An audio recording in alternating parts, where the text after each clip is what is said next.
Did you guys hear about this little dust up with Canada? Donald Trump is mad about reality being pitched from another country. So this is his response. Just moments ago, President Trump said he's going to be imposing an additional 10% tariffs on Canada. This comes on top of the existing tariffs on Canada, including on steel, aluminum, and cars. President Trump is still furious at the country. This comes just days after President Trump announced that he's ending all trade talks with Canada, angry over an ad from Ontario province that uses audio from former President Ronald Reagan, where he slams tariffs for causing job losses and raising prices. President Trump accusing Canada of trying to influence the Supreme Court, which soon is going to hear arguments about whether President Trump's sweeping tariffs are constitutional. Now, we've heard from the White House that President Trump is going to be meeting with the Prime Minister of Canada, Mark Carney, in Asia this week.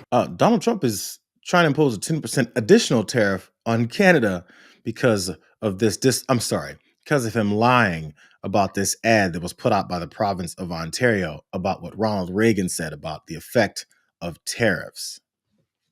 Because as Donald Trump has always said, the use of tariffs is is to punish people for saying things that are truthful that I disagree with because it doesn't fit my dishonest agenda.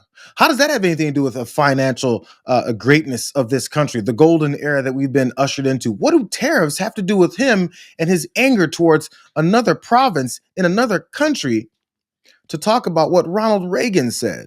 Who knows? Actually, who cares? This old piece of shit keeps going down this same propaganda rabbit hole. I don't know. They cheated on a commercial. Ronald Reagan loved tariffs, and they said he didn't. And I guess it was AI or something. They cheated badly. Canada got caught cheating on a commercial. Can you believe it? I'm just curious. Was the very next question from those folks, Mr. Dumbass, did you say AI? Did you say that they used AI to manipulate what Ronald Reagan actually said about tariffs? Did you say they used AI? That is after the Reagan Institute, whatever the hell it is that he leaned on. It's probably run by folks that are MAGA that said Ronald Reagan never said that. Here, watch the full 5.5 minutes. And then if you watch that full 5.5 minutes, you hear that Ronald Reagan said exactly what it is that ad said that he said. He went on Air Force One and he kept talking about it there too. That is when he didn't want to talk about it more. But this is his anger towards, Canada. This is an ad. That was an ad run by a provincial government in Canada. Why are you mad at the federal government? Because whether it's provincial or Canada itself, they all knew exactly what the ad was. The Prime Minister knew. Everybody knew. The Prime Minister knew what the ad was before it went on. Will you see him in APEC? Do you want to meet with him? I don't want to meet with him. No, I'm not going to be meeting with him for a while. No, I'm very happy with the deal we have right now with Canada. We're going to let it ride. Well, we have This guy's literally using terms like he's in a casino. He said, I'm happy with our deal right now with Canada, which there is none. I'm going to let it ride. That's what he said. He said, I'm going to let it ride. The Prime Minister knew about it. I don't care that it was just done by the province of Ontario. I don't care. They all knew. Based off of what?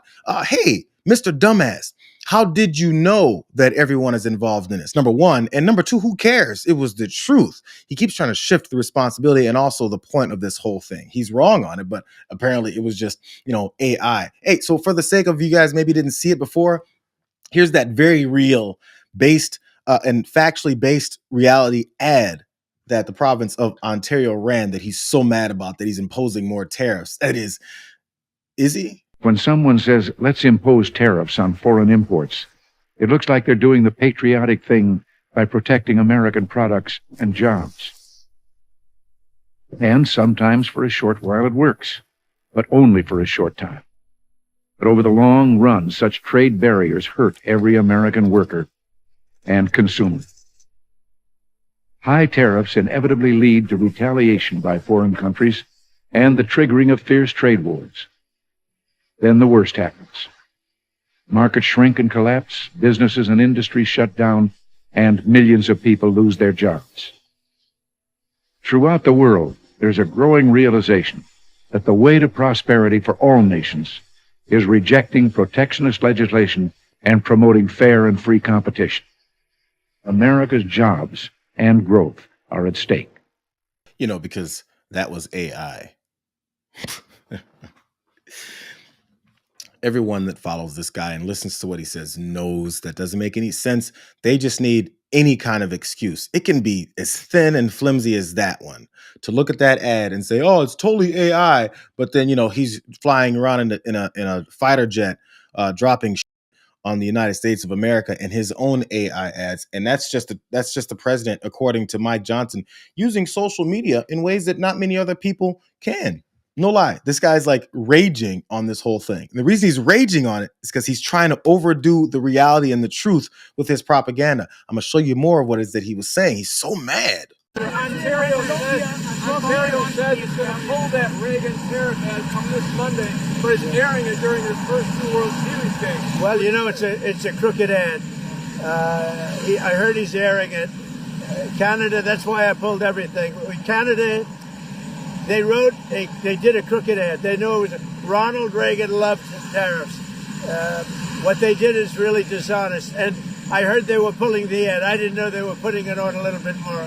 They could have pulled it tonight. Could have pulled it Monday. Well, that's dirty playing. But I can play dirtier than they can, Can you imagine if any other president, we usually just include the former Democratic presidents and go straight to Obama because they hated him for wearing a tan suit and using mustard on a hot dog or something like that.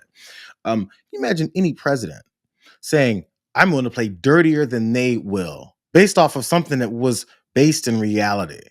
How soon they'd be raked over the coals. But this guy walks around and looks at the media organization and says, "I'm going to play dirtier than them. I'm a criminal. I'm going to do dirty things."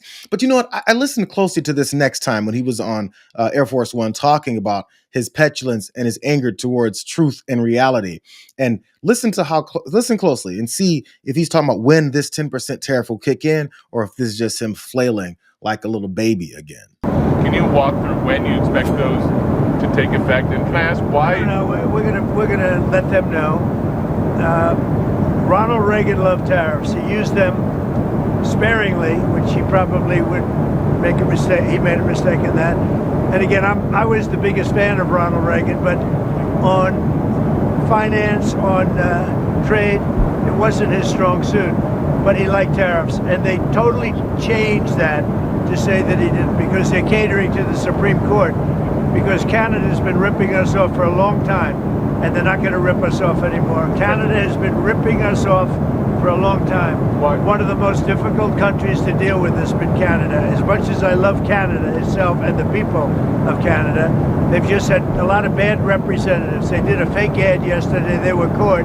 The Ronald Reagan Foundation was the one that caught him, and it was totally the opposite of what they said. So I don't like that. That's dirty pool, and you can't do that. And let me just tell you, they shouldn't have done it. And they've apologized, and they said, "We're going to take the ad down." Well, they did it, but they did it very late. They let it play for another 2 nights, and now they took that ad down. So I don't know when it's going to kick in. We'll see, but I don't really want to discuss it. Let's go. The question was, when is that extra 10% tariff going to kick in on Canada over this ad? And he talked about anything else. I'm sorry. He talked about his propaganda pitch in the 5 different stages of it that he could. They cheated on the ad. It must have been some kind of AI. They've been screwing us over for years on this, and I'm finally doing something about it. They've taken it down, but they did a dirty pool on it. Like, he went through so many other things that have nothing to do with the question of, so when is this going to kick in? And he probably saw the look on the reporter's face. That's what he said. And let me tell you, I'm still going through my levels of propaganda on this, because he was going to come back and ask him, so like I said, when is this 10% additional tariff going to kick in on Canada? Because you just like to say things. And he thinks, well, let me push a hardcore propaganda push when I actually have no idea or plans of how I'm going to pull this off. Let me just say things. And if anybody asks me, I have to go back down my list of propaganda topics to go through. So I'm going to run this again. I want you guys to remember what he said. There was AI. Remember what was said in that Ontario ad that he's so mad about? It's only 2 minutes long, but it's the pertinent portion of that moment from 1987 when Ronald Reagan was talking about tariffs. For those of us who lived through the Great Depression, the memory of the suffering it caused is deep and searing. And today, many economic analysts and historians argue that high tariff legislation passed back in that period, called the Smoot-Hawley Tariff, greatly deepened the Depression and prevented economic recovery. You see, at first, when someone says, let's impose tariffs on foreign imports, it looks like they're doing the patriotic thing by protecting American products and jobs. And sometimes for a short while it works, but only for a short time. What eventually occurs is, first, homegrown industries start relying on government protection in the form of high tariffs. They stop competing and stop making the innovative management and technological changes they need to succeed in world markets. And then, while all this is going on, something even worse occurs. High tariffs inevitably lead to retaliation by foreign countries and the triggering of fierce trade wars. The result is more and more tariffs, higher and higher trade barriers, and less competition. So soon, because of the prices made artificially high by tariffs that subsidize inefficiency and poor management, people stop buying.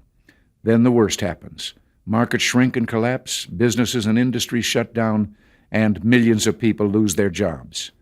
The memory of all this occurring back in the 30s made me determined when I came to Washington to spare the American people the protectionist legislation that destroys prosperity. Now, it hasn't always been easy. There are those in the Congress, just as there were back in the 30s, who want to go for the quick political advantage, who risk America's prosperity for the sake of a short-term appeal to some special interest group, who forget that more than 5 million American jobs are directly tied to the foreign export business, and additional millions are tied to imports. I want to show you something else, because this is what's happening from a soybean farmer. This is from a month or two ago. A soybean farmer talking to Representative Mark Alford, his representative, and who's a huge Trump backer and kisses his ass any chance that he gets, listening to what Ronald Reagan just said in reality of 1987 that Donald Trump said was AI and actually doesn't exist, as he laid out exactly what tariffs do to businesses, employees, jobs, and the economy, that protectionism that he was talking about. Look at someone who's dealing with it in real time. I realize, as regarding tariffs, people are on both sides of the fence on this. However, I mean, the tariffs do have an effect on this, regardless of whether you support them or not. You know, Brazil is now China's top exporter of soybeans, or they import soybeans, and our pork exports to China have dropped like 35% or something like this. Okay. And you talked about the importance of agriculture. In all honesty, these markets are never coming back. You're right. You know, they were one of our top customers. You talked about being in business. You don't kick out your top customer. So how do you what do you tell farmers in your district that, guys, these markets aren't coming back? And yeah, we can import or export a little something to Mozambique or someplace like that, but they're not going to make up what we've lost to China. So what do you tell the farmers who are losing their farms, or we have low prices because there's no market for them? What do you say to them, or what is the answer, or whatever? That's a very good question. What I tell farmers is we don't know the outcome yet of the tariff negotiations with China. That is the big elephant in the room. Mark Alford kisses Donald Trump's ass, gets very close to his anus, and he has no answer for his constituent that said, what's your answer to this? That's the big elephant in the room. We have no idea. We don't know what's going to happen. I'm waiting for my dear leader to tell me what I'm supposed to do and say next. That's his answer. He got run out of multiple town halls before because Mark Alford is a puppet. He just is. But I want to bring this full circle. The threats are coming towards Canada over this ad. Donald Trump said he's not going to talk to the prime minister anymore as they all go off overseas for these meetings and talks. So all that is set up. But I want to show you guys what the prime minister of Canada is talking about when it comes to potentially talking with us, and pay attention how they're moving on. For months, we have stressed the importance of distinguishing things we can control and things we can't control. We can't control the trade policy of the United States. We recognize that that policy has fundamentally changed from the policy in the 1980s, 1990s, 2000s. And it's a situation where the United States has tariffs against every one of their trading partners to different degrees. And it's in that context that our officials, my colleagues, have been working with their American colleagues on detailed, constructive negotiations, discussions on specific transactions, specific sectors, steel, aluminum, and energy. And a lot of progress has been made. And we stand ready to pick up on that progress and build on that progress when the Americans are ready to have those discussions. Now, what we can control, absolutely, is how we build here at home. And that's the focus of Budget 2025, generational investment here in Canada. And what we can also control, or at least heavily influence, is developing new partnerships and opportunities, including with the economic giants of Asia, which is the focus of this trip. New partnerships and opportunities with economic giants in Asia, which is the purpose of this trip that he's taking there. We'd like to work with the United States of America. You're being run by a fascist madman. We're trying, but he doesn't want it. So we're moving on. And as that soybean farmer and many others have said, once you lose those markets, you've lost them.